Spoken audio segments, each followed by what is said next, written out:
शिवाय। तत श्री शिवसहस्रनाम स्तोत्रमन्त्रस्य ततः स प्रयतो भूत्वा मम तात युधिष्ठिर प्राञ्जलि प्राह विप्रऋषिर्नाम सङ्ग्रहमादितः। उपमन्युरुवाच ब्रह्म प्रोक्तेर्ऋषि प्रोक्तेर्वेद वेदाङ्गसम्भवै सर्वलोकेषु विख्यातं स्तुत्यं स्तोष्यामि नामभिः। महद्भिर्विहितैः सत्यैः सिद्धैः सर्वार्थसाधकैः ऋषिना तण्डिना भक्त्या कृतैर्वेदकृतात्मना यथोक्तैः साधुभिः ख्यातैर्मुनिभिस्तत्त्वदर्शिभिः प्रवरं प्रथमं स्वर्ग्यं सर्वभूतहितं शुभं श्रुते सर्वत्र जगति ब्रह्मलोकावतारिते सत्यैस्तत्परमं ब्रह्म ब्रह्म प्रोक्तं सनातनं वक्षे यदुकुलश्रेष्ठ शृणुष्वावहितो मम वरयैनं भवं देवं भक्तस्त्वं परमेश्वरं तेन ते श्रावयिष्यामि यत्तत् ब्रह्म सनातनं न शक्यं विस्तरात् प्रश्नं वक्तुं सर्वस्य केनचित् युक्तेनापि विभूतीनामपि वर्षशतैरपि यस्यादिर्मध्यमन्तं च सुरैरपि न गम्यते कस्तस्य शक्नुयाद् वक्तुं गुणान् कास्नैर्नमाधव किन्तु देवस्य महतः संक्षिप्तार्थपराक्षरं शक्तितश्चरितं वक्षे प्रसादात् तस्य धीमतः अप्राप्य तु ततो नुज्ञां न शक्य स्तोतुमीश्वरः यदा तेनाभ्यनुज्ञात स्तुतो वै स तदा मया अनादिनिधनस्याहं जगद्योनैर्महात्मनः नाम्नां कञ्चित् समुद्देशं वक्ष्याम्यव्यक्तयोनिनः वरदस्य वरेण्यस्य विश्वरूपस्य धीमतः शृणु नाम्नां च यं कृष्ण यदुक्तं पद्मयोनिना दशनाम सहस्राणि यान्याः प्रपितामह तानि निर्मथ्य मनसा दध्नो घृतमिवोद्धृतम् गिरे सारं यथा हेम पुष्पसारं यथा मधु घृतात् सारं यथा मण्डस्तथैतत्सारमुद्धृतम् सर्वपापापहमिदं चतुर्वेदसमन्वितं प्रयत्नेनाधिगन्तव्यं धार्यं च प्रयतात्मना माङ्गल्यं पौष्टिकं चैव रक्षोघ्नं पावनं महत् इदं भक्ताय दातव्यं श्रद्धधानास्तिकाय च नाश्रद्धधानरूपाय नास्तिकायाचितात्मने यश्चाभ्यसूयते देवं कारणात्मानमीश्वरं स कृष्ण नरकं याति सह पूर्वैः सहात्मजे इदं ध्यानमिदं योगमिदं ध्येयमनुत्तमम्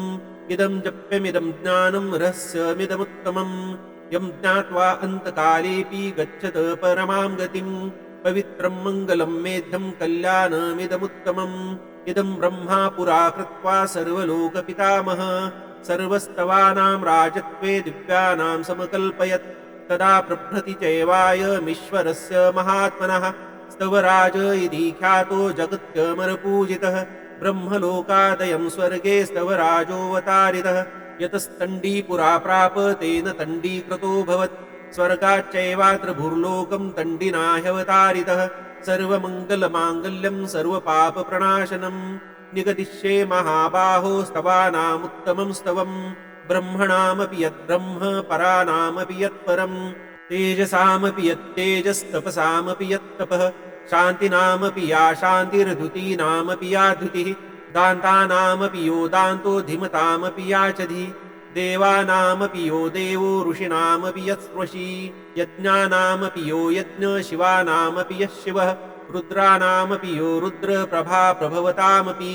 योगिनामपि यो योगी कारणानां च कारणं यतो लोका सम्भवन्ति न भवन्ति यतः पुनः सर्वभूतात्मभूतस्य हरस्यामित तेजसः अष्टोत्तरसहस्रं तु नाम्नां शर्वस्य मे शृणु यच्छ्रुत्वा मनुज व्याघ्र सर्वान् कामान् वाप्स्यसि। अथ सहस्रनाम स्तोत्रमन्त्रस्य ॐ स्थिरस्थाणु प्रभुर्भीम प्रवरो वरदो वरः सर्वात्मा सर्वविख्यात सर्वकरो भवः जटी चर्मी शिखी खट्टी सर्वांग सर्वभावनः हरश्च हरिणाक्षश्च सर्वभूतहरप्रभुः प्रवृत्तिश्च निवृत्तिश्च नियतः शाश्वतो ध्रुवः श्मशानवासी भगवान् खेचरो गोचरोर्दनः अभिवाद्यो महाकर्मा तपस्वी भूतभावनः उन्मत्तवेषप्रच्छन्न सर्वलोकप्रजापतिः महारूपो महाकायो वृषरूपो महायशाः महात्मा सर्वभूतात्मा विश्वरूपो महाहनु लोकपालोऽन्तर्हितात्मा प्रसादो हयगर्दभी पवित्रं च महाश्चैव नियमो नियमाश्रितः सर्वकर्मा स्वयंभूत आदिरादि करो निधिः सहस्राक्षो विशालाक्ष सोमो नक्षत्रसाधकः चन्द्रसूर्य शनिकेतुर्ग्रहो ग्रहपतिर्वरः अत्रिरत्र्या नमस्कर्ता मृगपानार्पणो नगः महातपा घोरतपा अदिनो दिनसाधकः संवत्सर करो मन्त्र प्रमाणं परमं तपः योगी योजो महाबीजो महारेता महाबलः सुवर्णरेता सर्वज्ञ सुबीजो बीजवाहनः दशबाहुस्त्वनिमिषो नीलकण्ठ उमापतिः विश्वरूपः स्वयं श्रेष्ठो बलवीरो बलोगणः गणकर्ता गणपतिर्दिग्वासा काम एव च मन्त्रवित्परमो मन्त्र सर्वभावकरो हरः कमण्डलूधरो धन्वी बाणहस्त कपालवान् अशनीशतघ्नी खड्गी पट्टिशी चायुधी महान् स्त्रुवहस्त सुरूपश्च तेजस्तेजस्करो निधिः उष्णिशी च सुवक्त्रश्च उदग्रो विनतस्तथा दीर्घश्च हरिकेशश्च सुतीर्थ कृष्ण एव च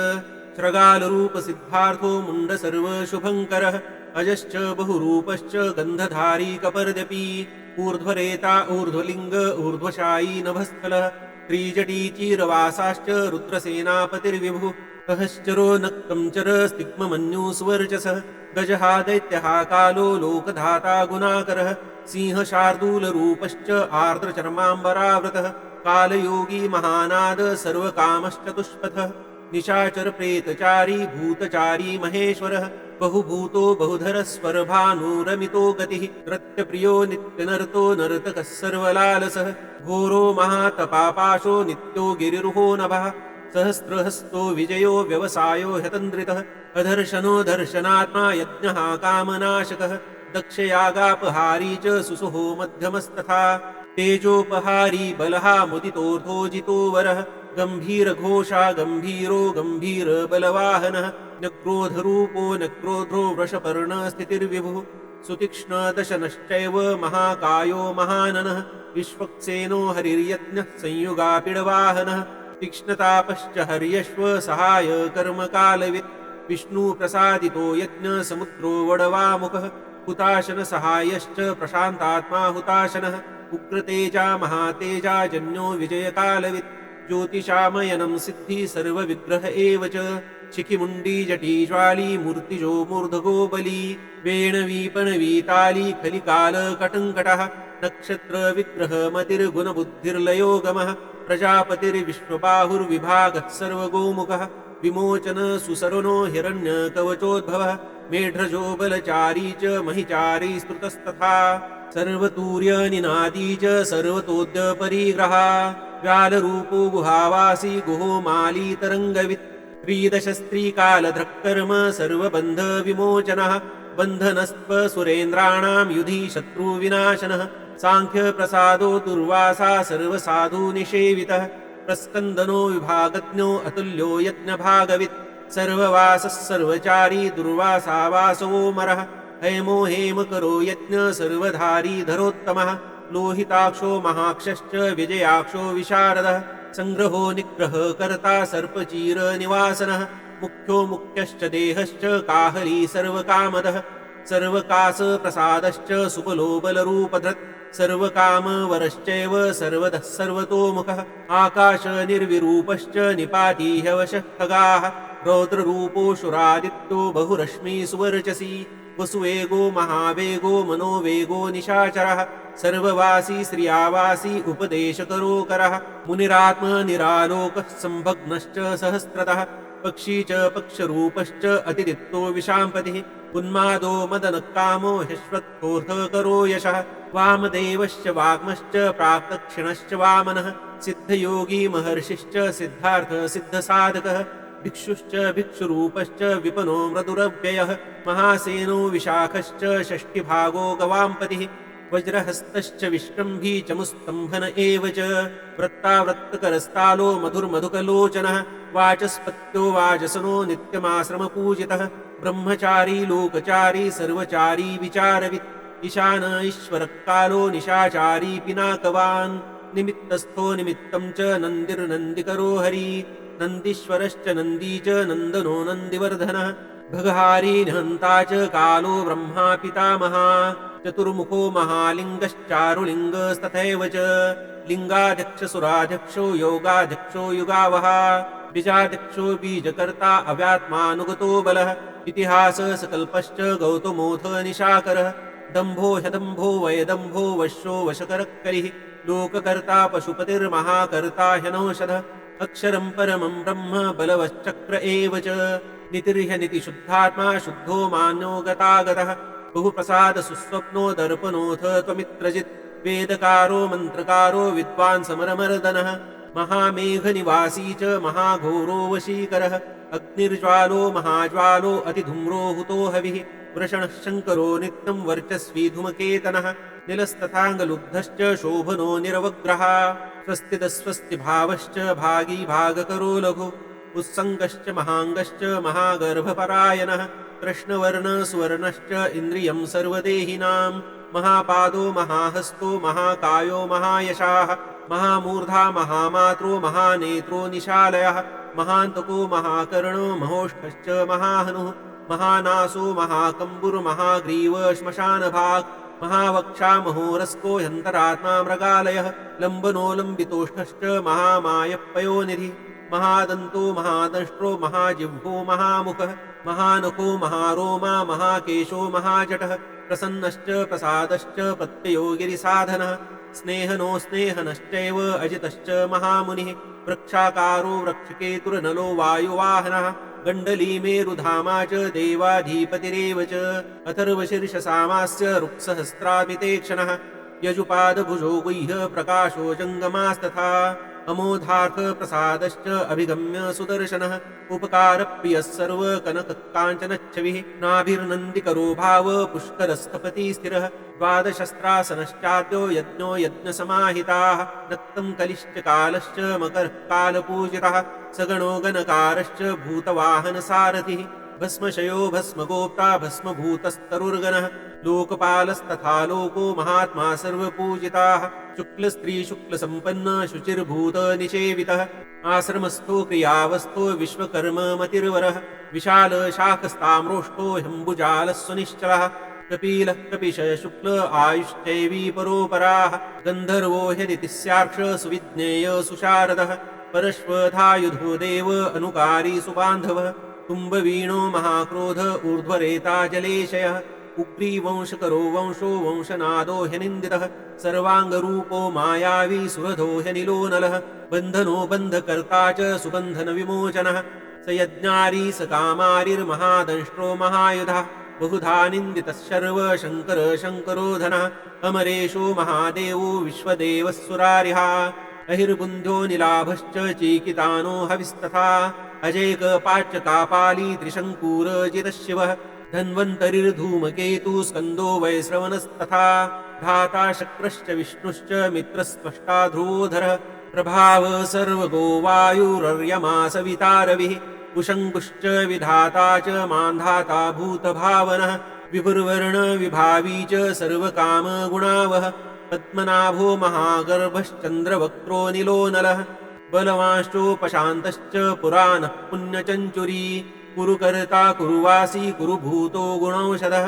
सर्वाशयो दर्भचारी सर्वेषां प्राणिनां पतिः देवदेवः सुखासक्तः सदसत्सर्वरत्नवित् कैलासगिरिवासी च हिमवद्गिरिसंश्रयः कूलहारी कूलकर्ता बहुविद्यो बहुप्रदः वनिजो वर्धकी वृक्षो बकुलश्चन्दनश्चदः सारग्रीवो महाचत्रुललोलश्च महोषधः सिद्धार्थकारी सिद्धार्थश्छन्दो व्याकरणोत्तरः सिंहनाद सिंहदंष्ट्र सिंहगः सिंहवाहनः प्रभावात्मा जगत्कालस्थालो लोकहितस्तरुः सारङ्गो नवचक्राङ्ग केतुमाली सभावनः भूतालयो भूतपतिरहोरात्रमनिन्दितः वाहिता सर्वभूतानां निलयश्च विभुर्भवः अमोघ संयतो ह्यश्वो भोजनः प्राणधारणः धृतिमान् मतिमान्दश्च सकृतश्च युगाधिपः गोपालिर्गोपतिर्ग्रामो गोचर्म वसनो हरिः हिरण्यबाहुश्च तथा गुहापालप्रवेशिनां प्रकृष्टारिर्महाहर्षो जितकामो जितेन्द्रियः गान्धारश्च सुवासश्च तपसक्तो रतिर्नरः महागीतो महानृत्यो ह्यप्सरो गणसेवितः महाकेतुर्महाधातुर्नैकसानुचरश्चलः आवेदनीय आदेश सर्वगन्धसुखावः तोरणस्तारणो वात परिधिपतिखेचरः संयोगो वर्धनो वृद्धो अतिवृद्धो गुणाधिकः नित्य आत्मसहायश्च देवासुरपतिपतिः युक्तश्च युक्तबाहुश्च देवो दिवि सुपर्वणः आषाढश्च सुषाण्ढश्च ध्रुवोऽथ हरिणो हरः वपुरावर्तमानेभ्यो वसुश्रेष्ठो महापथः शिरोहारी विमर्शश्च सर्वलक्षणलक्षितः अक्षश्च रथयोगी च सर्वयोगी महाबलः समाम्नायो समाम्नाय तीर्थदेवो महारथः निर्जीवो जीवनो मन्त्र शुभाक्षो बहुकर्कशः रत्नप्रभूतो रत्नाङ्गो महार्णवनिपानवित् मूलं विशालो ह्यमृतो व्यक्ता व्यक्तस्तपोनिधिः आरोहणोऽधिरोहश्च शीलधारी महायशाः सेनाकल्पो महाकल्पो योगो युगकरो हरिः युगरूपो महारूपो महानागहनो वदः न्यायनिर्वपनपाद पण्डितो ह्यचलोपमः बहुमालो महामालः शशीहरसुलोचनः विस्तारो लवनकूप स्त्रीयुगः सफलोदयाः त्रिलोचनो विषन्नाङ्गो मणिविद्धो जटाधरः बिन्दुर्विसर्गः सुमुखः शर सर्वायुधः सः निवेदनः सुखाजात सुगन्धारो महाधनुः गन्धपाली च भगवानुत्थान सर्वकर्मणां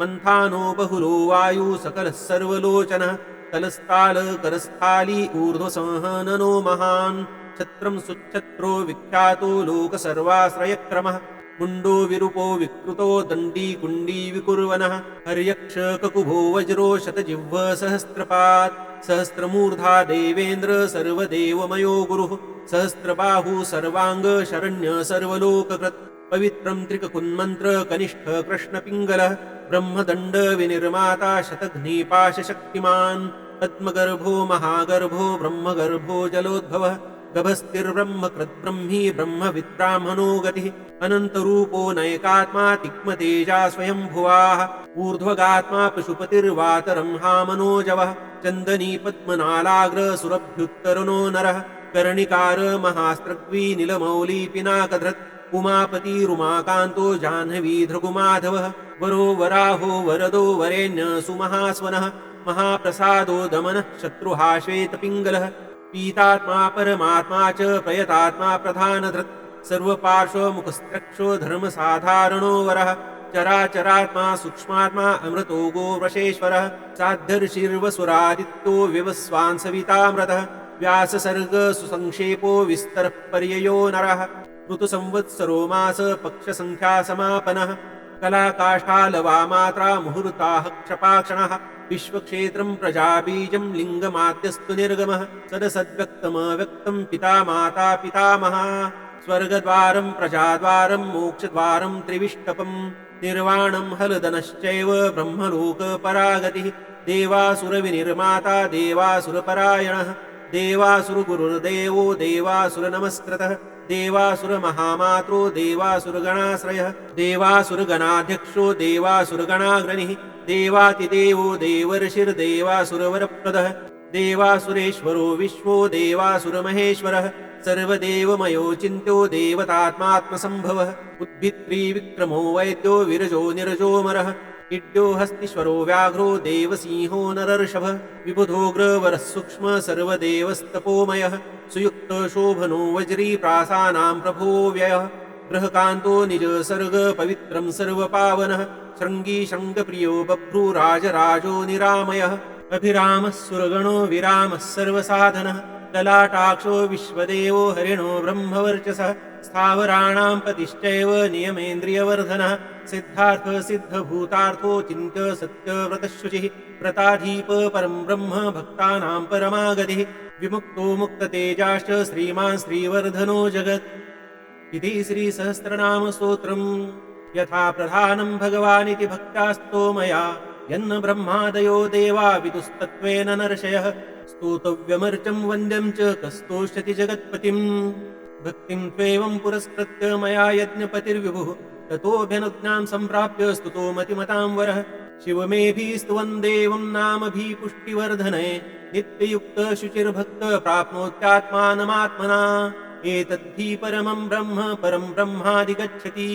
ऋषयश्चैव देवाश्च स्तुवन्ते तेन तत्परम् स्तूयमानो महादेवस्तुष्यते नियतात्मभिः भक्तानुकम्पी भगवान् आत्मसंस्थाकरो विभुः तथैव च मनुष्येषु ये मनुष्या प्रधानतः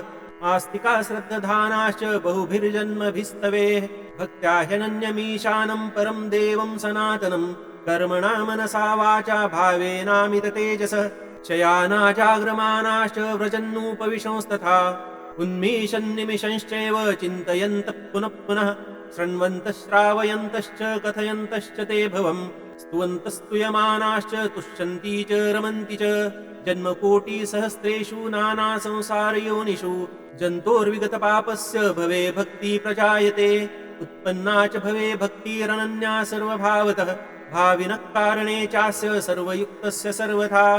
एतद्देवेषु दुष्प्रापं मनुष्येषु न लभ्यते निर्विघ्ना निश्चला रुद्रे भक्तिरव्यभिचारिणी तस्यैव च प्रसादेन भक्तिरुत्पद्यते नृणाम् येन यान्ति परां सिद्धिं तद्भागवतचेतसः ये सर्वभावानुगता प्रपद्यन्ते महेश्वरम् प्रपन्नवत्सलो देव संसारात् तान् समुद्धरेत् एवमन्ये विकुर्वन्ति देवा संसारमोचनम् मनुष्याणां व्रते देवं नान्याशक्तिस्तपोबलम्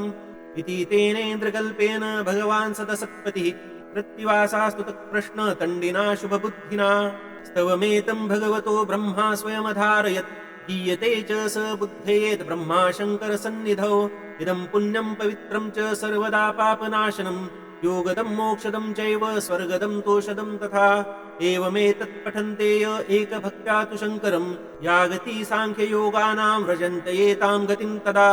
स्तवमेतं प्रयत्नेन सदा रुद्रस्य सन्निधौ पद्ममेकं चरेद्भक्त प्राप्नुयादीप्सितं फलम् एतद्रहस्यं परमं ब्रह्मणो हृदि संस्थितं ब्रह्मा प्रोवाच शक्राय शक्र प्रोवाच मृत्यवे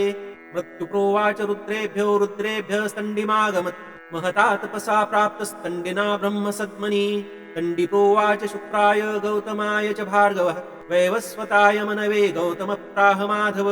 नारायणाय सार्धाय समाधिष्ठाय धीमते यमाय प्राह भगवान् साध्यो नारायणोच्युतः नाचिकेताय भगवानाह वैवस्वतो यमः मार्कण्डेयाय वार्ष्णेय नाचिकेतोऽभ्यभाषतः मार्कण्डेयान्मया प्राप्तो नियमेन जनार्दन तव्यापहममित्रघ्नस्तवं दद्यां ह्यविश्रुतं स्वर्गमारोग्यमायुष्यं धन्यं वेदेन संमितं नास्य विघ्नं विकुर्वन्ति दानवा यक्षराक्षसाः